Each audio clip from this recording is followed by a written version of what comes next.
বিপর্যয়ে কলকাতা পুরসভার বিল্ডিং বিভাগের ইঞ্জিনিয়ারদের ঘাড়ে দায় চাপিয়েছেন মেয়র। তার প্রতিবাদে কলকাতা পুরসভায় বিক্ষোভ ইঞ্জিনিয়ারদের সংগঠনের। দেখছেন সেই ছবি।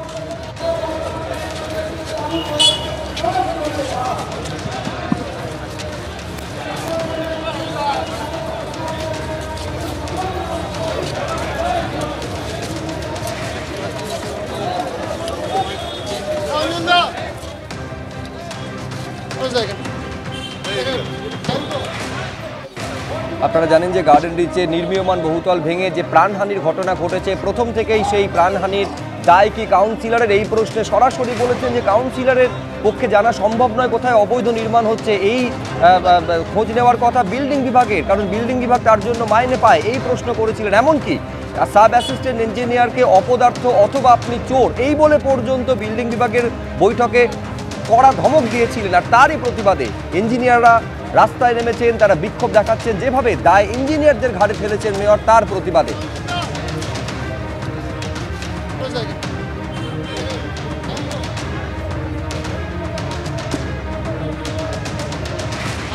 পাহাড়পুর রোডে নির্মীয়মান বহুতল ভেঙে 10 জনেরও বেশি মৃত্যু। আর সেই মৃত্যুর ঘটনায় কিন্তু পুরসভার ভিতরে এবং বাইরে জোড়া চাপের মুখে কিন্তু মেয়র ফিরহাদ হাকিম। এই মুহূর্তে ফিরহাদ হাকিমের করা অসম্মানজনক মন্তব্য এবং তার পাশাপাশি অবশ্যই পুরসভার শূন্য পদে নিয়োগের দাবিতে সেখানে কর্মীরা নেই এবং তার প্রতিবাদেই কিন্তু আজকে সমস্ত ইঞ্জিনিয়াররা রাস্তায় নেমেছেন। সাব অ্যাসিস্ট্যান্ট ইঞ্জিনিয়ার থেকে শুরু করে এক্সিকিউটিভ ইঞ্জিনিয়ার প্রত্যেকেরা রাস্তায় নেমেছেন।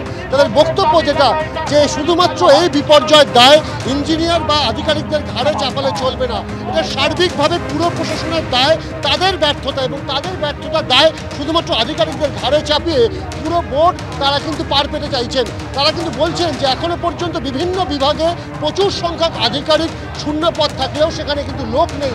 এক একজন ইঞ্জিনিয়ার বা অ্যাসিস্ট্যান্ট ইঞ্জিনিয়ার তাদেরকে কিন্তু একাধিক ওয়ার্ড দেখতে হয়।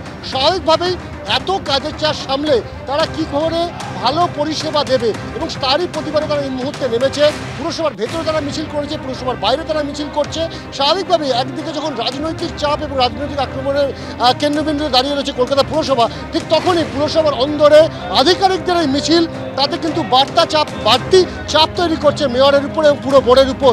তাদের যেটা বক্তব্য, যে এই বিপর্যয়ের দায় শুধুমাত্র আধিকারিকদের উপরে চাপালে হবে না, দায় নিতে হবে কিন্তু পুরো বোর্ডকে, যারা রয়েছেন প্রশাসনের মাথায়। ক্যামেরা অঞ্জন বিশ্বাসের সাথে অঞ্জন বিশ্বাস, এবিপি আনন্দ, কলকাতা।